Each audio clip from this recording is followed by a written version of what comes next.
Bonjour chers étudiants, donc on va poursuivre notre cours, on va passer au paragraphe 2. On va se tourner donc vers la droite réelle et on va étudier la propriété de la borne sup. Alors on va commencer par une petite introduction. Je vais prendre donc l'intervalle i 0,1 ouvert. Donc je peux faire ce petit dessin, soit 0, soit 1 ici, et l'intervalle 0,1, donc cette partie.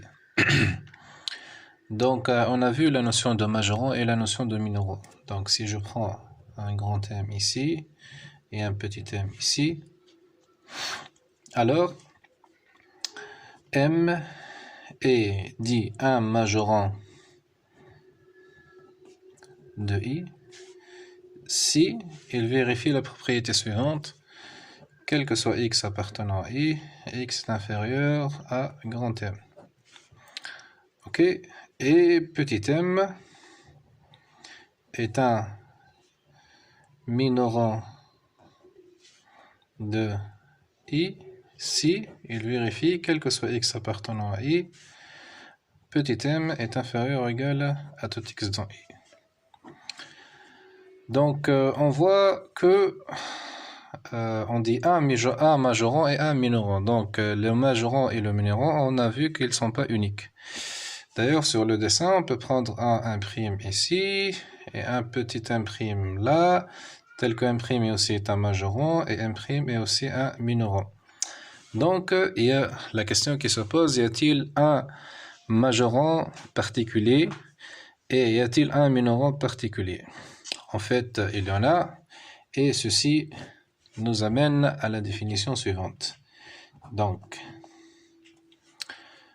définition: borne sup et borne inf. Donc, soit A, une partie de R, le plus, donc on voit, je reviens à notre exemple ici, donc on voit que M', lorsqu'on prend tout point qui est inférieur à M, plus petit, supérieur strictement à 1, c'est un majorant. Donc si on prend le plus petit majorant, de A, je mets entre parenthèses en cas d'existence, car ça peut ne pas exister. Par exemple, pour une partie qui n'est pas majorée, il n'y a pas donc un plus petit majorant. Le plus petit majorant de A est appelé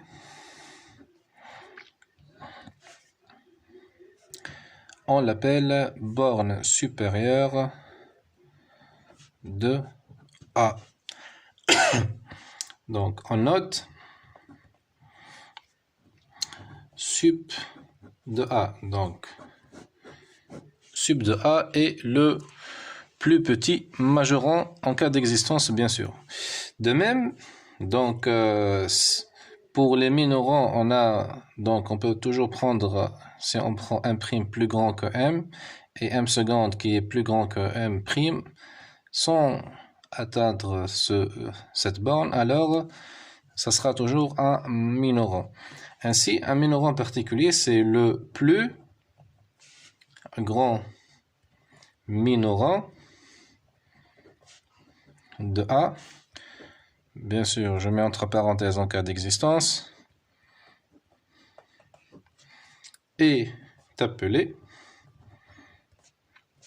borne inférieure de A. Donc on note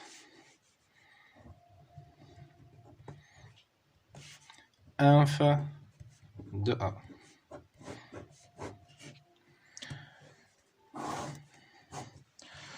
Donc voici, c'est une définition simple, sup de A et de inf de A. Cette définition donc simple aura des conséquences très importantes pour la droite réelle. Donc on va se donner Donc, on va se donner un exemple. On va reprendre notre exemple. Donc, notre exemple, c'était l'intervalle 0, 1. Bon, intuitivement, donc c'est un exemple simple. Il y en a des exemples qui sont plus compliqués.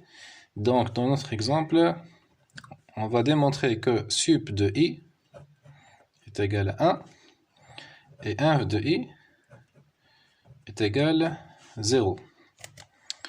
Donc, on commence par démontrer que sup de i est égal à 1. Donc, tout d'abord, on doit démontrer que 1 est un majorant. Donc, si on prend x appartenant à 0, 1, alors, par définition, x est strictement supérieur à 0, strictement inférieur à 1. Or, dire que x est strictement inférieur à 1, ceci implique que 1, donc ceci quel que soit x appartenant à i, et donc I1 est un majorant de i. On doit démontrer, ceci ne suffit pas, on doit démontrer que c'est le plus petit. Pour montrer que c'est le plus petit, on va prendre un autre majorant, soit grand M, un majorant de i. Alors, on va montrer que 1 est plus petit que m. Ok? Donc, on va raisonner par l'absurde. Si 1 n'est pas plus petit que m, c'est-à-dire n'est pas inférieur ou égal, donc si m est strictement supérieur, plutôt si m est inférieur strictement à 1, donc on a, je vais dessiner ce petit dessin, on a 1 ici, on va placer 0, donc voici notre intervalle d'étude.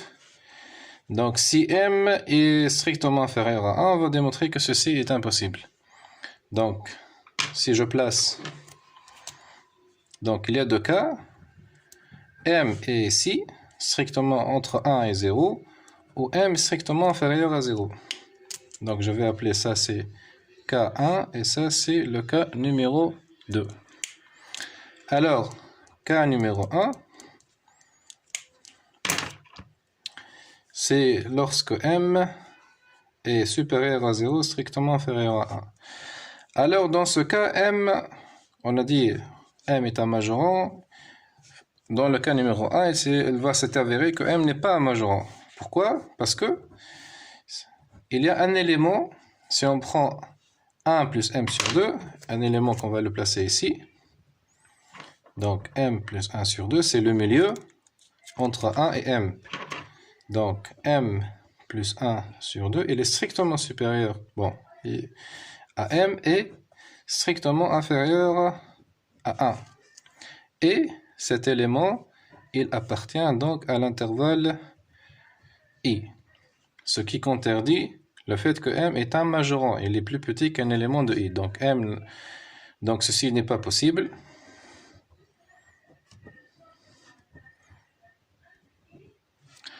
Donc on est amené à voir si c'est possible pour le cas 2.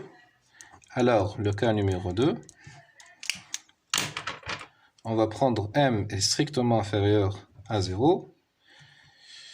Or, m strictement inférieur à 0, ceci implique que m est strictement aussi inférieur à 1 demi, qui appartient à i, et donc m, ceci aussi n'est pas possible, ce qui est impossible, et du coup, les deux cas sont impossibles, alors, nécessairement, m doit être supérieur ou égal à 1, et du coup, 1 est le plus petit majorant. Donc, on a démontré que 1 est un majorant, de plus que c'est le plus petit. Ainsi, la borne sup de i est 1. Pour la borne inférieure, c'est le même travail. Donc, je vous laisse faire ça comme un exercice à la maison. Donc, juste, vous allez inverser les égalités.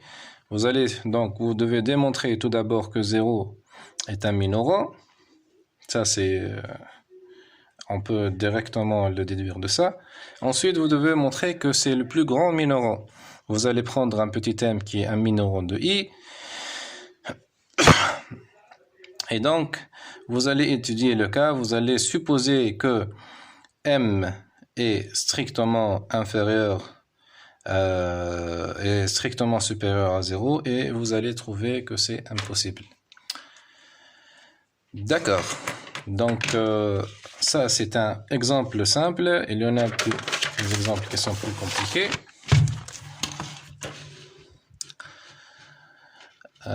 Maintenant, je vais passer... On a parlé, donc on a donné la définition. Est-ce que la borne sup et la borne inf en cas d'existence sont uniques? En fait, c'est le cas. Donc, on va donner un théorème d'unicité. On va prendre A est une partie de R. Si A admet une borne sup, respectivement une borne inf, alors celle-ci elle est unique.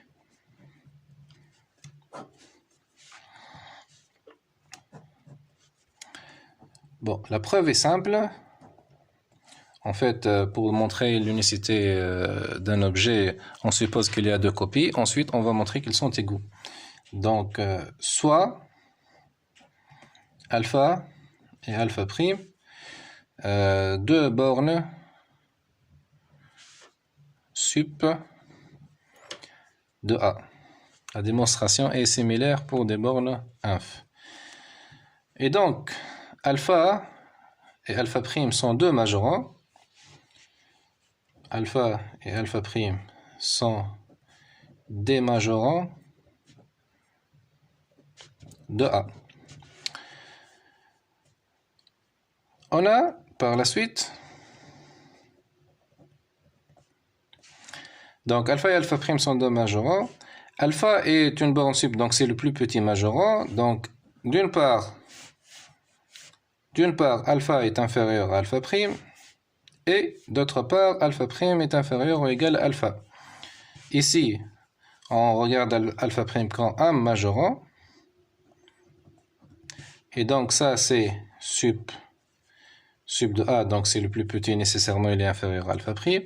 Ici, on va regarder alpha comme un majorant de A. Et alpha prime, on va le voir comme un sup de A.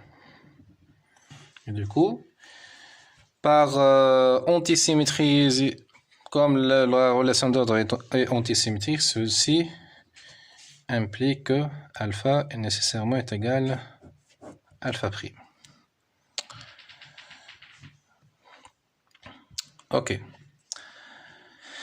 Donc on a parlé de l'unicité. Naturellement, on va poser la question de l'existence. Donc là, on arrive au point central de ce paragraphe et on va énoncer notre théorème d'existence de la borne sup et de la borne inf.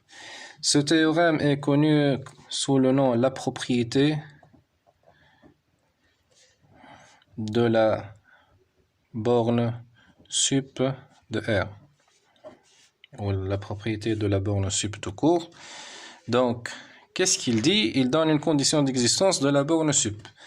Donc, soit A une partie de R, si A est non vide, A est majoré, donc majoré dans R, entre parenthèses, alors A admet une borne sup. Donc, respectivement, si A est majoré, entre parenthèses, respectivement minoré, Alors, dans ce cas, A admet respectivement, une borne inf. Donc, toute partie de R non vide, la condition non vide est importante.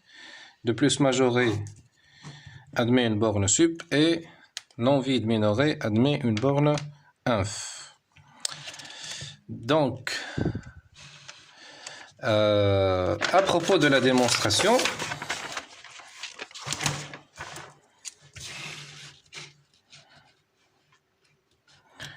donc, démonstration de ce théorème, en fait, cette démonstration est admise. Mais je vais donner quand même quelques explications. En fait, je vais expliquer pourquoi elle est admise. En fait, ce qui nous manque pour démontrer ce théorème, c'est une définition de R. Donc, et le problème pour définir R, il nous faut une construction. Une construction. Or, cette construction, bon, ça existe une construction de R, mais elle est hors programme de première année MP. Je vais donner quelques éclaircissements. En fait, pour construire R, on le construit généralement à partir de Q. On peut le construire même à partir de Z, mais les constructions les plus connues sont à partir de Q. Donc, en fait, il y a deux moyens pour construire. En général, il y a plusieurs moyens, mais les deux moyens qui sont connus, il y a les coupures de Dedekind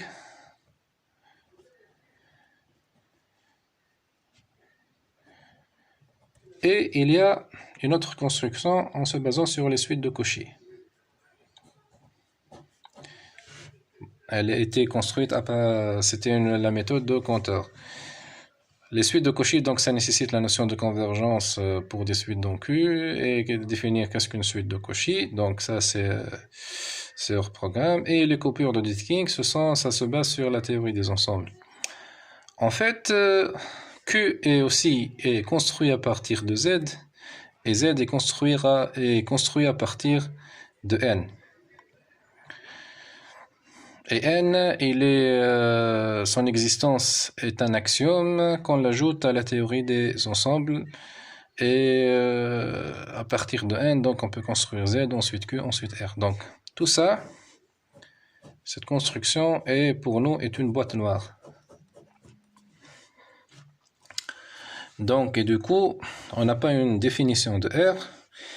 Et donc, on peut pas se baser, on doit se baser sur une définition pour pouvoir démontrer que R vérifie la propriété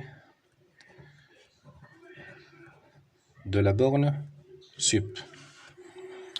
En fait, je peux balancer la définition, mais c'est hors programme.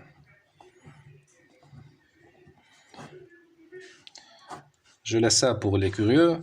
En fait, R, connaître R, c'est avoir un ensemble R avec une addition, avec une multiplication et une relation d'ordre.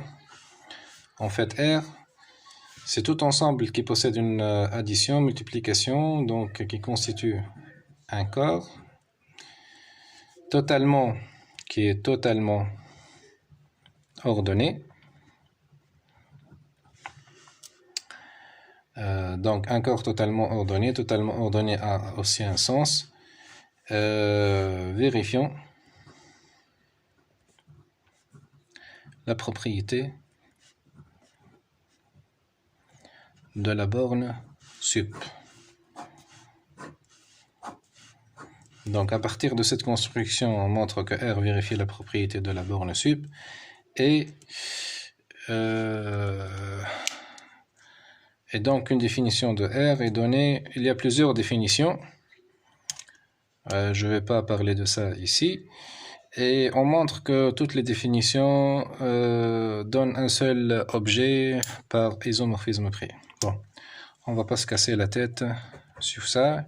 Donc ça suffit de connaître que R vérifie la propriété de la borne sup et qu'on va l'utiliser par la suite.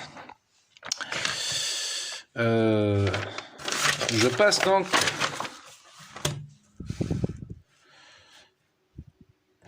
je vais démontrer quelques propriétés.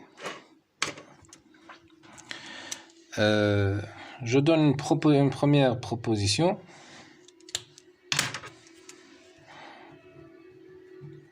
Proposition 1. En fait, cette proposition, elle va lier la borne inf à la borne sup. On peut, les théorèmes qui concernent la borne sup, on peut trouver les mêmes théorèmes pour la borne inf avec les changements, avec des changements près. Donc, si on pose que A a une partie de R, alors moins A, on va prendre moins A, c'est les moins X, tel que X appartenant à A. Et donc, en se donnant soit A une partie de R, alors, en cas d'existence,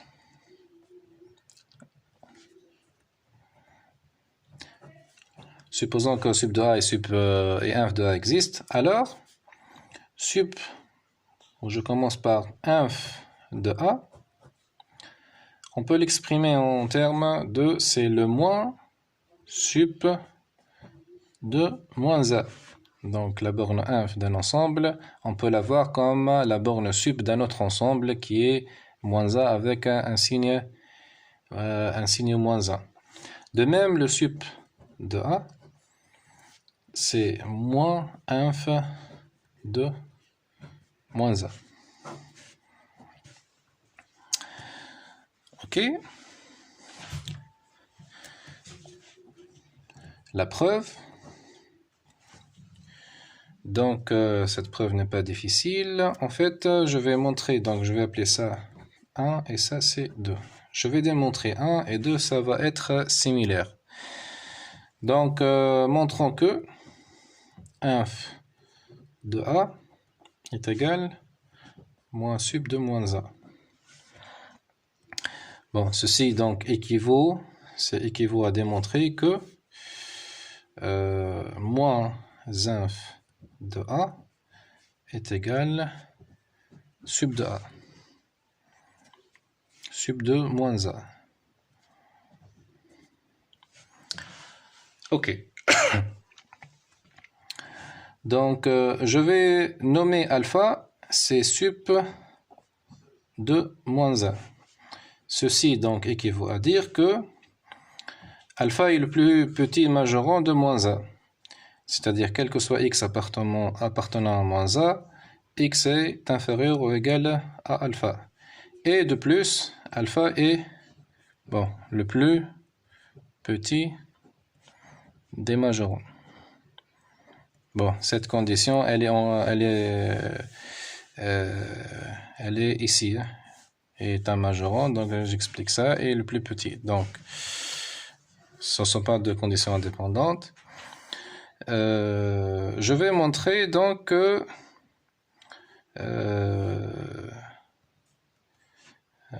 moins inf de A est égal à sup de moins A.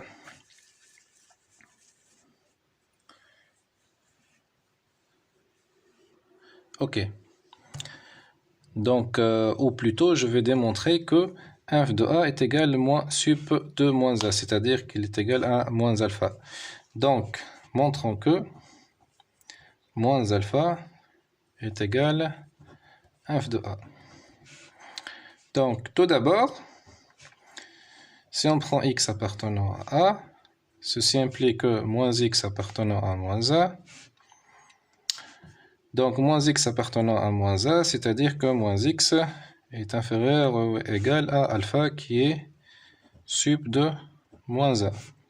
Ceci implique que x est supérieur ou égal à moins alpha. Et donc, on obtient que moins alpha est un minorant. Moins alpha est un minorant de A. Donc, il reste à démontrer que c'est le plus petit. plutôt le plus grand minorant. Donc, soit M, notre minorant donc de A, montrons que, on doit montrer ici que M est inférieur ou égal à moins alpha. Ok.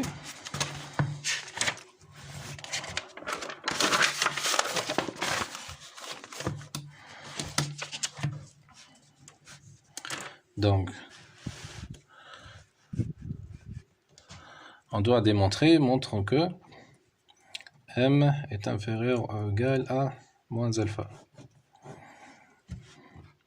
Avec M, donc je rappelle, M c'est un minorant de A.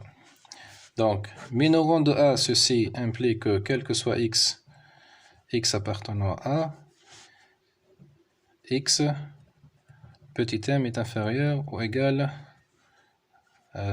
x plutôt est inférieur, et je m'excuse, petit m est inférieur ou égal à x. Ok, donc on veut montrer que m est inférieur ou égal à moins alpha. Donc, ceci implique que m est inférieur ou égal à moins x, et donc quel que soit x appartenant à, moins m est supérieur ou égal à moins x. Et donc ceci implique que quel que soit x appartenant à moins x, ça appartient à moins a. Et quel que soit moins x appartenant à moins a, il y en a un x appartenant à, on peut écrire donc quel que soit y appartenant à, moins m est supérieur à y. Donc moins m est un majorant de moins a, et du coup, moins m doit être supérieur ou égal à alpha. Ce qui implique, on multiplie par moins 1, on va trouver que m est inférieur ou égal à moins alpha. Et du coup, moins alpha est ce que vous voulez démontrer. Donc, ainsi, on démontre que moins alpha est égal à inf de A. C'est-à-dire, c'est équivalent à moins sup de moins A égale inf de A. Donc voilà la deuxième démonstration, et on suit la même démarche avec des changements près. D'accord?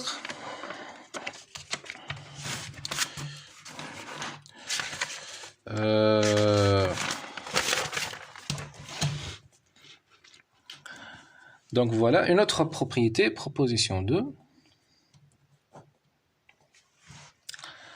Donc on va prendre soit A une partie de R. Supposons que si max de A respectivement min de A existe, alors le max de A est le même que le sup de A. Respectivement, min de A est le même que inf de A. La preuve, donc on voit bien que le max en cas d'existence c'est le sup, le min en cas d'existence c'est le inf. Et donc sup de A, ou plutôt le max de A, est un cas particulier de sup. Le sup et le min de A est un cas particulier de inf de A. Pourquoi ceci est vrai? En fait, je vais, comme d'habitude, montrer la proposition pour le sup, et de même on peut le déduire pour l'inf en utilisant la proposition précédente. Donc, bon, je vais poser en pause. Alpha est égal max de A. Et je vais montrer que alpha, c'est en fait le sub de A. Donc, dire que alpha est un max de A, ceci équivaut à dire que, quel que soit x appartenant à x est inférieur à alpha, et de plus alpha appartenant à A. Donc, déjà, on a la première... alpha, donc, déjà, est un majorant de A. Donc, qu'est-ce qu'il nous manque? Il manque à démontrer que alpha est le plus petit. Le plus petit majorant. D'accord? Pourquoi c'est le plus petit? Tout simplement, alpha appartenant à A, donc c'est un élément de A. Si M, grand M, est un majorant de A, et donc, comme alpha appartenant à A, ceci implique que alpha nécessairement est inférieur à M. Or, déjà alpha est un majorant, et donc c'est le plus petit. Ainsi, de là, alpha est égal sup de A. Ok. Et donc, je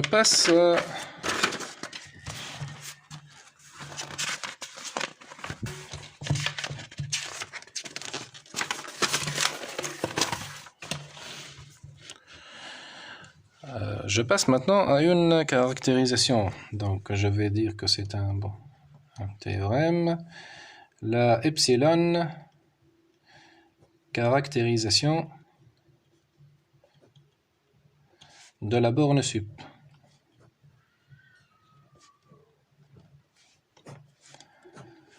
Donc, cette epsilon caractérisation, en fait, epsilon, c'est un nombre strictement positif, assez petit que l'on veut. On va rencontrer cette epsilon souvent. Donc, on va la rencontrer à la définition de la limite d'une suite, la limite d'une fonction, la continuité, etc. Donc, cette caractérisation de la borne sup sera utile lorsqu'on a une convergence d'une suite ou lorsqu'on a travaillé avec la continuité d'une fonction. Donc, ça sera pratique d'interpréter la borne sup en termes de epsilon. Alors, qu'est-ce qu'elle dit? Comment on caractérise la borne sup? Je vais prendre soit A, une partie de R. Donc, M est la borne sup de A, en cas d'existence bien sûr. Ceci équivaut à dire que, quel que soit x appartenant à, donc x est inférieur ou égal à m, donc ça c'est pour dire que c'est un majorant. Et ensuite, la deuxième caractérisation qui encode le fait que c'est le plus petit majorant, quel que soit epsilon strictement positif, il existe un x, donc il existe un x qui dépend d'epsilon appartenant à A, tel que m moins epsilon, si je décale un peu m moins epsilon, il y aura un élément x qui est dans 1 qui est supérieur à m moins epsilon. Donc, je vais donner après la caractérisation de la borne inf. On va démontrer cette caractérisation.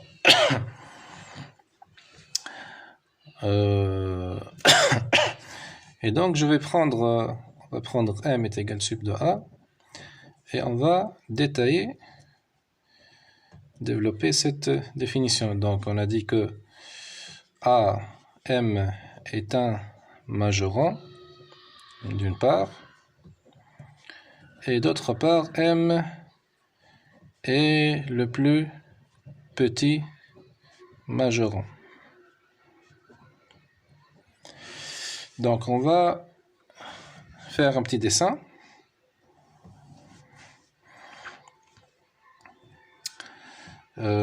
Supposons que je dessine ça, c'est I.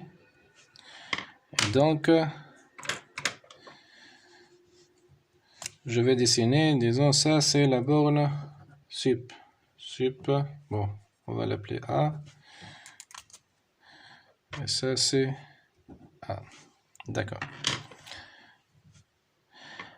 Et donc, dire que c'est le plus petit, dire que M est le plus petit majorant, donc c'est que il veut dire que si on prend, supposons qu'on prend un élément B ici, alors B n'est plus, quel que soit B inférieur à M. Donc si on va expliciter ceci, ça équivalent à ça. Donc de même, M, dire que M est un majorant, c'est-à-dire que quel que soit X appartenant à X est inférieur ou égal à M. Et dire que M est le plus petit majorant, c'est-à-dire que si B est inférieur à M, alors B n'est pas inférieur strictement donc à M, alors B n'est pas un majorant de A. Ok, qu'est-ce que cela veut dire? Donc, quel que soit X appartenant à A, X est inférieur à M. On a déjà donc obtenu la première ligne. Pour obtenir donc la deuxième ligne, donc B, alors B n'est pas majorant. Qu'est-ce que cela veut dire? Si B est strictement inférieur à M, ou plutôt je peux remplacer si par pour tout B strictement inférieur à M, B n'est pas majorant. Donc on peut écrire si alors ou écrire pour tout, on a cette propriété. Donc si B est strictement inférieur à M, B est non majorant de A. Donc qu'est-ce que cela veut dire? C'est-à-dire qu'on va prendre la négation non B majorant de A. Donc ceci équivaut à dire que quel que soit X appartenant à X est inférieur ou égal à M. Ici, donc, pour tout B strictement inférieur à M, non, on va prendre la négation de dire que B est majorant de A, c'est-à-dire que, quel que soit X appartenant à, X est inférieur ou égal à B. Donc, ceci équivaut à quel que soit X appartenant à, X est inférieur à M. Et pour tout B strictement inférieur à M, donc la négation pour tout devient il existe un X appartenant à tel que X, tel que B est strictement inférieur à X. Donc on arrive à cette ligne. En fait, si je reviens à ce dessin, donc on a dit que pour tout B strictement inférieur à M, je peux donc, si je vais noter la distance entre B et M, je vais la noter epsilon, alors B sera noté, donc on peut dire que B c'est M moins epsilon. Et donc, dire pour tout B, qu'est-ce qui contrôle B? C'est la distance epsilon. Donc, sans jamais que B touche A, c'est-à-dire que pour dire que pour tout B, il suffit de dire pour tout epsilon strictement positif. Donc, chaque B peut l'écrire comme 1 moins epsilon, on exprime B en termes d'epsilon, Et donc, faire varier B strictement inférieur à M, c'est dire que faire varier epsilon entre strictement supérieur à 0 jusqu'à l'infini. Donc, on peut remplacer pour tout B ici. Donc, je vais écrire ici. Pour tout B, je peux écrire pour tout epsilon strictement positif. Donc, il existe un x appartenant à A tel que j'écris ici B qui est égal M moins epsilon strictement inférieur à x. Et donc, on obtient la deuxième assertion.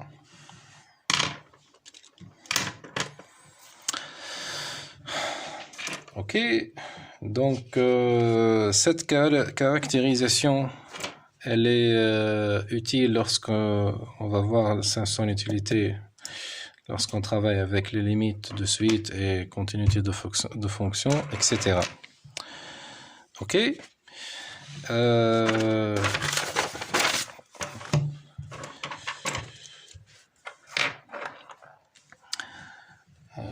Bon, je vous donne un petit exercice à faire.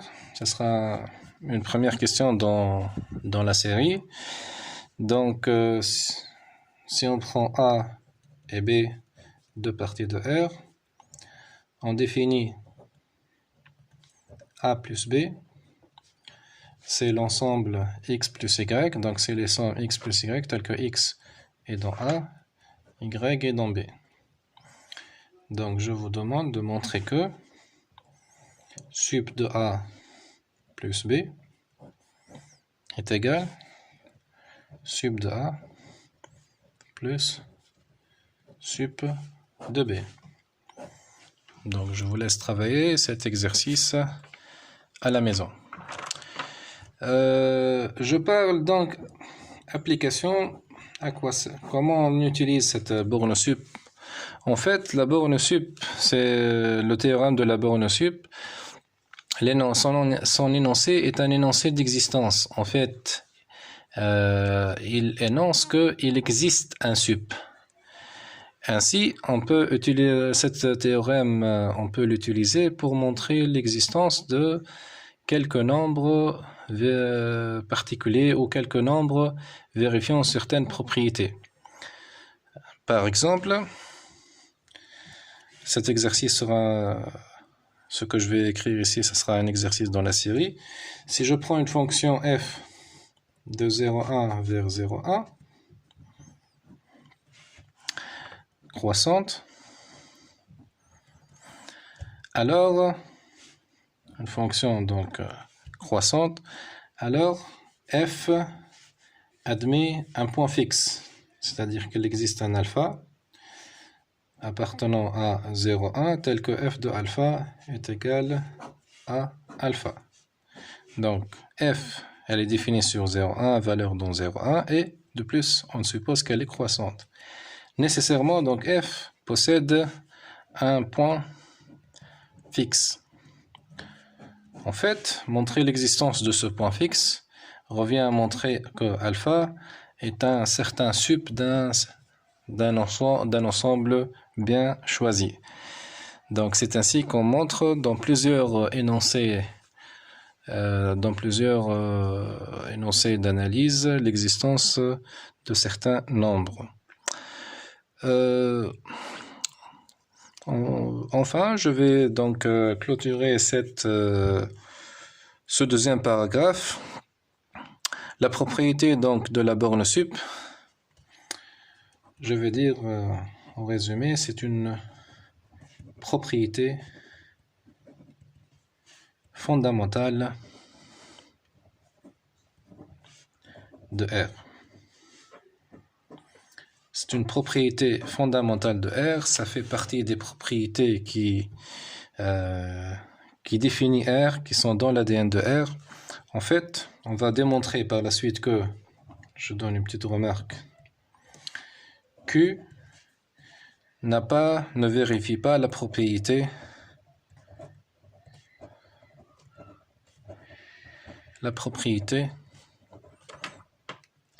de la borne sup.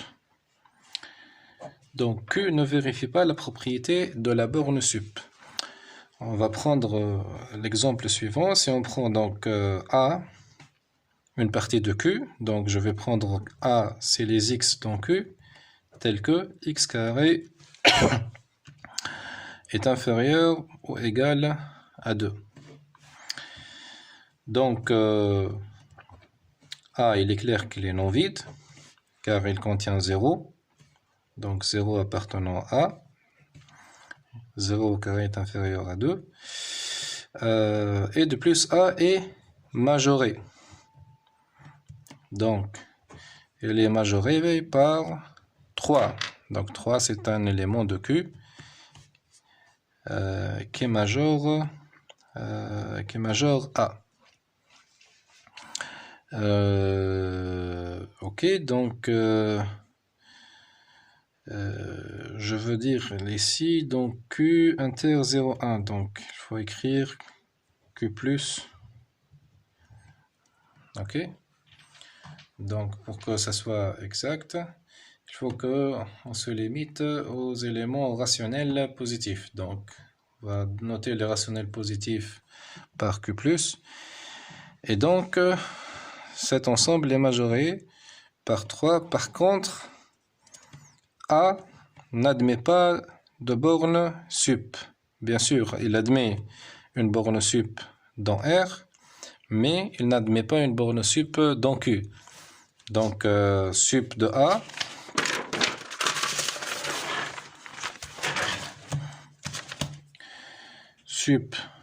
A n'existe pas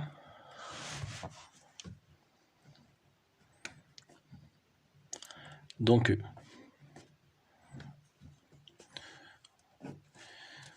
Donc, qu'est-ce que cela veut dire? On ne peut pas trouver un plus petit. Donc, je fais un petit dessin. Donc, c'est clair que dans R, racine de 2, c'est notre ensemble, c'est 0 racine de 2 dans R. Donc, en fait, si on prend M, un majorant, quel que soit le majorant M qui appartient à Q, donc ça ne peut pas être racine de 2. On a montré que racine de 2 n'appartient pas à Q. Donc, racine de 2 est un majorant, c'est le plus petit dans R. Donc, nécessairement, un majorant M dans Q de cet ensemble A. Donc, l'ensemble A, on peut le noter comme des pointillés. Ce n'est pas un ensemble continu. On va exclure les irrationnels. Et donc, un majorant dans Q doit nécessairement être supérieur strictement à racine de 2. Donc, si M dans Q est un sup de A, donc on va montrer que c'est pas possible. Pourquoi c'est pas possible?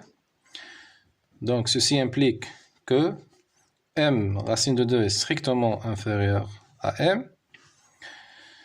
Et donc, on va démontrer par la suite, on doit utiliser que il existe toujours, quel que soit M dans Q, il y aura toujours un 1' appartenant à Q. Donc, il existe toujours un 1' appartenant dans Q qui est strictement inférieur à M et supérieur à racine de 2. Pourquoi ceci est possible? Pourquoi cet 1' existe toujours? En fait, c'est une propriété qu'on va l'avoir par la suite parce que Q est dense dans R. Ça et ça sont deux réels. Nécessairement, il y aura un rationnel entre eux. Donc, ceci, on va l'avoir dans le paragraphe prochain. Je finis donc par... on a vu donc que Q ne vérifie pas la propriété de la borne sup. Par contre, si on prend Z, en fait Z vérifie une propriété plus forte que la borne sup. Donc le résultat dit que si on va prendre une partie, donc je vais prendre A, une partie de Z. Si A est non vide, A est majoré, donc majoré dans Z, alors A elle possède une borne sup et plus A admet un élément maximal. Donc, max de A existe. C'est plus fort que la borne sup. Bon, ceci, donc, on va le démontrer aussi dans le paragraphe suivant. En fait, ceci est une conséquence du fait que Z n'est pas majoré.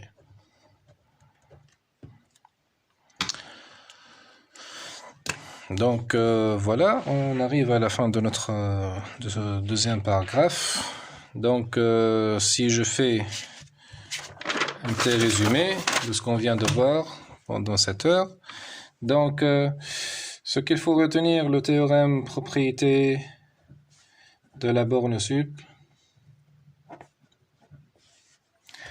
Prendre une partie de R, toute partie de R non vide majorée admet une borne sup. Ok. La borne sup aussi, toute partie non vide minorée admet une borne inf. La borne sup et la borne inf sont uniques. On peut exprimer la borne sup en fonction de la borne inf, donc entre A et moins A. La borne sup, si le max et le min existent, alors la borne sup est égale à ce max. La réciproque est fausse. On peut ne pas avoir un maximum, mais avoir une borne sup. La borne sup, donc, elle est utilisée pour démontrer l'existence de certains nombres en exprimant que ces nombres sont les bornes sup de certains ensembles. La borne sup, c'est une propriété fondamentale de R, elle n'est pas vérifiée par Q. Et dans Z, toute partie non vide majorée dans Z admet un plus grand élément. Ok, merci pour suivre ce cours. Bon, j'attends vos questions. Vous pouvez poser les questions sur le forum sur la plateforme. Vous pouvez m'envoyer aussi des messages. Et je vais peut-être faire une vidéo pour répondre à vos questions ou répondre directement sur le forum. Merci et au paragraphe suivant.